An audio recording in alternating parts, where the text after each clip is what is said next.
Uzbekistan بہت قدیم شہر ہے،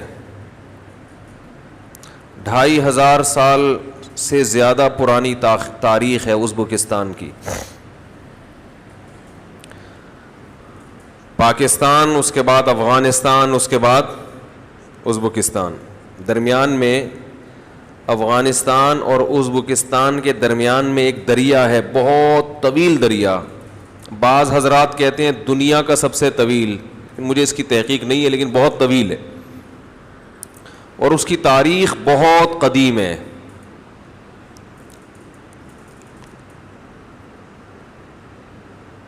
بہت قدیم تاریخ ہے۔ ہم وہاں ایک جگہ پہ گئے تو عجائب گھر میں کچھ پتھر رکھے ہوئے تھے، تو وہ بتا رہے تھے کہ یہ پتہ نہیں کتنے قبل مسیح۔ تو میں نے ان سے کہا کہ کراچی میں ایک پہاڑی ہے، ایک پہاڑ ہے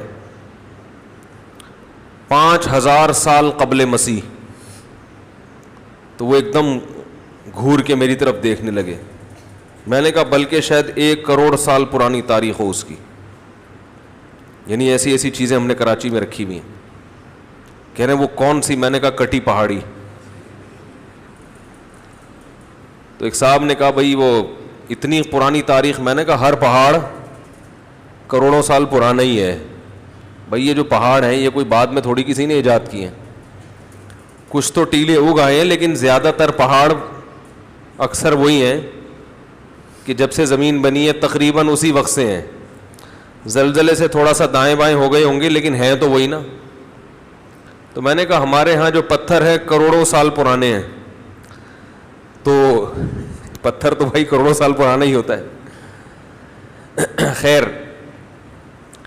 تو اس شہر کی تاریخ بہت پرانی ہے۔ رشیا نے 1920 اور 25 کے درمیان جب خلافت عثمانیہ کا خاتمہ ہوا ہے تو ان ملکوں پہ رشیا نے قبضہ کر لیا۔ امام بخاری رحمہ اللہ تعالیٰ کا وطن، آپ نے پڑھی ہوگی جامع ترمذی، امام ترمذی کا وطن، صحیح مسلم کے مؤلف امام مسلم ابن حجاج، نام سنا ہوگا نا، لکھا ہوتا ہے رواہ مسلم۔ دارمی کا لفظ سنا ہوگا، فضائل اعمال میں اکثر دارمی، تو امام دارمی کی قبر بھی وہاں۔ فقہ حنفی کی مشہور ترین کتاب ہدایہ، برہان الدین مرغینانی رحمہ اللہ تعالی، جنہوں نے 13 سال روزہ رکھا لگاتار، ان کی قبر بھی وہیں۔ بڑے بڑے صوفیاء کرام، علماء، مشائخ، محدثین، فقہاء۔ تو آپ اندازہ لگاؤ کہ اسلام آیا مکہ اور مدینہ میں، لیکن اس کو پھیلانے میں، علمی خدمات میں عجمیوں کا کردار وہ عربوں سے کم نہیں ہے۔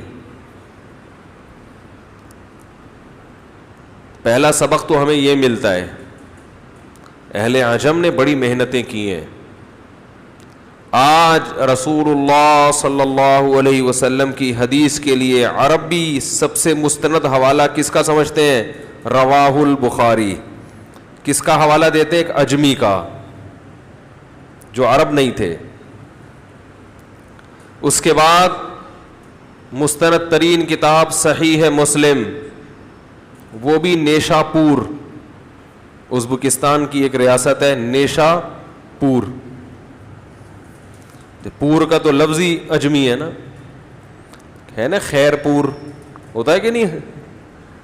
افغانستان کی ریاستیں، بڑے بڑے محدثین یہاں، فاریاب افغانستان میں ہے محمد ابن یوسف الفریابی۔ ہرات کا لفظ سنا ہوگا، ہرات، تو محدثین کے ناموں میں الہروی بھی ہے ہرات کے۔ یہ میں اس لیے عرض کر رہا ہوں کہ آج بہت سے لوگ کسی بھی عرب عالم کا کوئی بھی فتویٰ آ جائے تو فوراً دلیل دیتے ہیں کہ یہ کہاں سے آیا ہے فتویٰ، یہ تو عرب نے دیا ہے، عربی۔ ٹھیک ہے، عرب کو بھی اللہ نے علم دیا ہے، مگر سب کچھ عرب کے پاس نہیں ہے, بڑی محنتیں کی ہیں اہل عجم نے. ہمارے ایک دوست نے سفر کے دوران ایک واقعہ سنایا کہ ایک انگریز مسلمان ہوا تبلیغ والوں کی محنت سے. تو ایک عرب تھا بیچارہ, عربوں میں متقی بھی ہیں, ہر طرح کے لوگ ہیں, لبرل بھی ہیں. تو ایک عربی نے اس کو کہا کہ تم اس جماعت میں وقت کیوں لگا رہے ہو, تم میرے ساتھ چلو, میں تمہیں صحیح دین سکھاتا ہوں. تو اس انگریز نے کہا کہ تم جو مجھے دین کی دعوت دے رہے ہو اس کے لیے تم نے کیا قربانی دی ہے, تم تو یہاں گھومنے پھرنے آئے تھے, تو تم نے کہا چلو ایک نیا مسلمان ہوا ہے تو اس طرف لے آؤ اس کو. اور اس انگریز نے کہا یہ جو شخص جس نے مجھے مسلمان کیا ہے یہ گاؤں دیہات کا آدمی اپنی بھینس بیچ کے آیا ہے یہاں پہ تبلیغ کرنے کے لیے. مقصد کسی قوم کی نفی نہیں ہے. عربوں میں بڑے بڑے لوگ ہیں, بڑے بڑے علامے ہیں, بڑے محدثین فقہا پیدا ہوئے ہیں, لیکن اجمی بھی خالی بولو بھائی نہیں. ہمارے مدرسے میں ایک طالب علم تھا, اس کے نخرے بہت تھے. تو ایک دن استاذ نے اس سے کہا کہ ہمیں پتہ ہے کہ تم بہت پہنچے ہوئے بزرگ ہو لیکن ہم بھی خالی نہیں. اس کو طنز کیا تھوڑا سا کہ ہم بھی بالکل خالی ہم بھی نہیں ہیں, کبھی ہم بھی اللہ اللہ کر لیتے ہیں. بعض صوفی طلبہ ہوتے ہیں نا صوفی, تو وہ پھر ان کا دماغ بہت ہائی ہو جاتا ہے. تو وہ مجھے استاذ کا جملہ یاد آتا ہے, انہوں نے کہا ٹھیک ہے تم بہت پہنچے ہوئے ہو مگر ہم بھی خالی, ہم بھی کلمہ تو ہم بھی پڑھتے ہیں. تو اس سے پتہ چلتا ہے کہ اہل عجم کی محنتیں کتنی ہیں. علمی خدمات, جہاد میں بڑی بڑی خدمات ہیں. خلافت عثمانیہ جو 700 سال قائم رہی ہے اور یورپ سے بیت المقدس کی بھی حفاظت کرتی رہی اور یورپ سے مسلمانوں کا دفاع کرتی رہی. جب تک خلافت عثمانیہ تھی کسی نے بوسنیا کی طرف میلی آنکھ اٹھا کے نہیں دیکھا. رشیا نے ان ممالک پر قبضہ کا خیال بولے بھائی نہیں آیا. افغانستان میں روس کے داخلے کا تصور بھی نہیں تھا. جو خلیفہ تھا عثمانی اس سے یہودیوں نے اسرائیل مانگا, فلسطین مانگا. اس نے کہا کہ یہاں کی مٹی شاپر میں بھر کے لے جانے کی بھی اجازت نہیں دوں گا, تھیلے میں ڈال کے لے جانے کی اجازت نہیں دوں گا. جب سے خلافت عثمانیہ کا خاتمہ ہوا بوسنیا میں بھی ظلم, اور ازبکستان, تاجکستان, یہ تمام ریاستیں ہمارے ہاتھ سے نکل گئیں. اور تاریخ کا بدترین ظلم لوگوں نے بتایا, وہیں کے مقامی لوگوں نے. یونیورسٹی کے ایک وائس چانسلر تھے جو ممبر آف پارلیمنٹ بھی ہیں ابھی, انہوں نے کہا کہ میں نے ساری زندگی اپنا اسلام چھپا کے رکھا. میرے باپ نے مجھے کہا کہ بیٹا باہر کسی کو یہ پتہ نہ چلے کہ تم مسلمان ہو.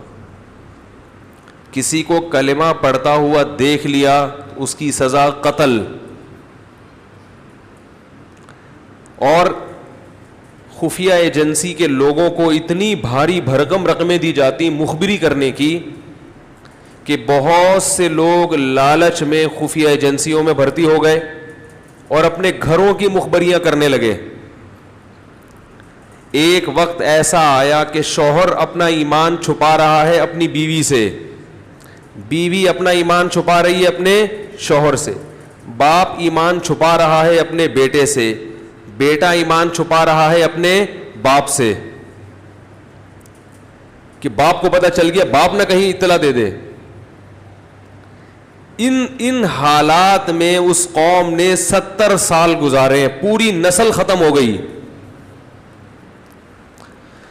آج دنیا میں ہر جگہ مسلمان کو دہشت گرد دہشت گرد دہشت گرد, اسلام تلوار کے زور سے پھیلا, اسلام تلوار کے زور سے پھیلا, اسلام تلوار کے زور سے پھیلا. آپ دنیا کی اصل تاریخ اگر دنیا کو دکھاؤ تو آپ کو پتہ چلے گا کہ تلوار کا نشانہ، ظلم کا نشانہ سب سے زیادہ بننے والی قوم مسلمان ہے۔ یہ تو وہ مظالم ہیں جن کی میڈیا نے کوریج نہیں کی ہے۔ چائنا کا ایک شہر ہے سنکیانگ، وہاں کیا کچھ ہو رہا ہے، میڈیا پہ اس کی کوریج بولو بھائی نہیں، تو کوئی وہاں جاتا ہے تو بتاتا ہے کہ کیا ہو رہا ہے۔ تو دنیا میں مانتا ہوں کہ سارے کافر ایک جیسے نہیں ہوتے، بہت سے غیر مسلم ممالک میں بہت آزادی ہے، لیکن بہت سے ممالک نے مسلمانوں پر بے تحاشا ظلم کیے۔ تو اس قدر ظلم کہ کسی بچے کو کلمہ پڑھتے ہوئے لوگوں سے پوچھا جاتا تھا بسم اللہ سناؤ، اور پھر مزید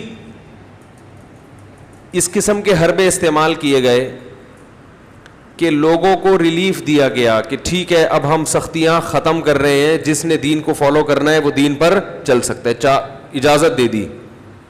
اس کا مقصد کیا تھا کہ جو چھپے ہوئے لوگ ہیں وہ بھی سامنے آ جائیں۔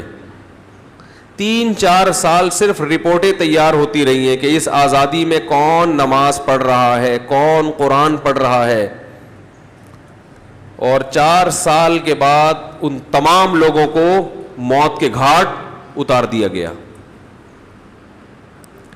ہم وہاں گئے تو ہمیں بہت بڑی تعداد میں ہر جگہ عورتیں نظر آئیں، روڈوں پہ صفائیاں خواتین کر رہی ہیں، جو فٹ پاتھ پہ کلر کیا جاتا ہے تو مزدوروں کا کام ہے نا، مردوں کا، یہ کلر کون کر رہا ہے؟ خواتین۔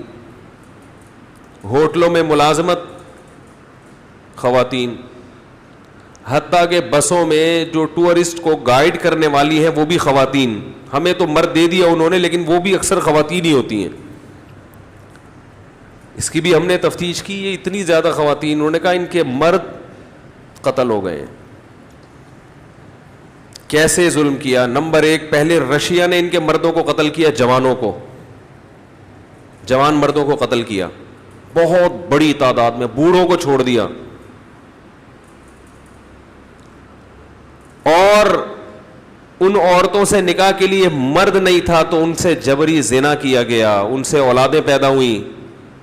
ان اولادوں میں جنریشن گیپ بہت زیادہ، کیونکہ انہوں نے اپنے جوان باپ کو نہیں دیکھا۔ بہت سی خواتین کے حالات سن کے ایمان تازہ ہوا، جن کے گھر میں کوئی مرد نہیں مگر انہوں نے اپنی اولادوں کا ایمان بچایا۔ انہوں نے بار بار اپنے بچوں کو باور کرایا کہ تم مسلمان ہو، مسلمان ہو، مسلمان ہو، مسلمان ہو، چھپ کے تعلیم دیتی رہیں۔ ایک خاتون جن کا 90 سال کی عمر میں انتقال ہوا، ان کی کارگزاری سامنے آئی کہ پوری زندگی اپنے بچوں کو چھپ چھپ کے قرآن سکھاتی رہی، چھپ چھپ کے، اور موت کے وقت کلمہ پڑھا اور کہا کہ سب کو گواہ بنایا کہ میری موت کس پر ہو رہی ہے؟ ایمان پر۔ ہمیں اندازہ ہوا کہ ایمان کتنی بڑی نعمت ہے، کتنی بڑی نعمت۔ ان حالات میں انہوں نے ایمان کو نہیں چھوڑا کہ بھئی مسلم ہیں۔ آج یورپ میں لوگ عیاشی دیکھ کر، جو ہمارے ینگ جنریشن جاتی ہے، اسلام کو چھوڑ دیتے ہیں بہت سے لوگ۔ کیا یہ زندگی تو یہ ہے، جن کے دلوں میں ایمان کی قدر، ان کو 70 سال کا ظلم اور جبر بھی ایمان سے دور نہیں کر سکا۔ 70 سال اس قدر جبر۔ میں حیران ہوا، وہاں لوگوں نے بتایا کہ تہہ خانوں میں مدرسے قرآن جتنے بھی تھے جلا دیے گئے، کوئی ایک قرآن کی آیت بھی کہیں لکھی ہوئی نظر نہیں آئے گی، ایک قرآن کی آیت بھی، سب سے مصحف لے کے جلا دیے گئے، کہیں بھی پورے ملک میں قرآن نہیں۔ اب تو ہے الحمدللہ، تمام دینی کتابیں جلا دی گئیں، ختم، کوئی خدا نہیں ہے۔ بس نعرہ کیا تھا؟ کوئی خدا نہیں ہے۔ خواتین کو سر پہ چادر لینے پر پابندی، مرد کے لیے داڑھی پر پابندی. غامدی صاحب ہوتے تو بہت خوش ہوتے, وہ تو کہتے ہیں ویسے ہی یہ داڑھی رکھنا ضروری نہیں ہے. پوری دنیا میں ہمیشہ سے مسلمان داڑھی رکھتے آئے ہیں, کوئی ولی اللہ بغیر داڑھی والا نہیں گزرا, کوئی پیغمبر بغیر داڑھی کے نہیں گزرا. ازبکستان میں یہودی ہیں, وہ بھی اتنی بڑی بڑی داڑھیاں رکھتے ہیں. جناب غامدی صاحب کو ان یہودیوں سے سبق لے لینا چاہیے. یہودی کیوں داڑھی رکھتے ہیں؟ اس لیے کہ تورات میں آج بھی لکھا ہوا ہے کہ اللہ نے موسیٰ کلیم اللہ کو کوہ طور پہ بلا کے کہا کہ اے موسیٰ اپنی قوم کو کہہ دو کہ داڑھی مت کاٹنا. آج بھی لکھا ہوا ہے تورات میں. تو لوگوں نے تہخانوں میں قرآن کی تعلیم شروع کی سینہ بسینہ. جو حافظ قرآن تھے, کوئی نسخہ نہیں تھا, سینہ بسینہ. اور بعض لوگوں نے جو قرآن تھے ان کو چوڑوں میں پیک کر کے کہیں دفن کر دیا کہ اللہ کبھی اچھے حالات لائے گا تو ہم اس کو نکال لیں گے. اس طرح سے مدرسوں کو آباد کیا گیا کہ تہخانے میں اور اوپر جو دیوار بنائی اس میں فحش تصاویر عورتوں کی اور شراب کی بوتلیں, تاکہ خفیہ ایجنسی کے لوگ آئیں تو یہ سمجھیں کہ یہ لبرل لوگ ہیں, یہ مذہبی گھرانہ نہیں ہے, کوئی ایک سینما گھر ہے اندر. اس طرح سے 70 سال کا وقت گزار کر اپنے ایمان اور علم کو محفوظ کیا اس قوم نے.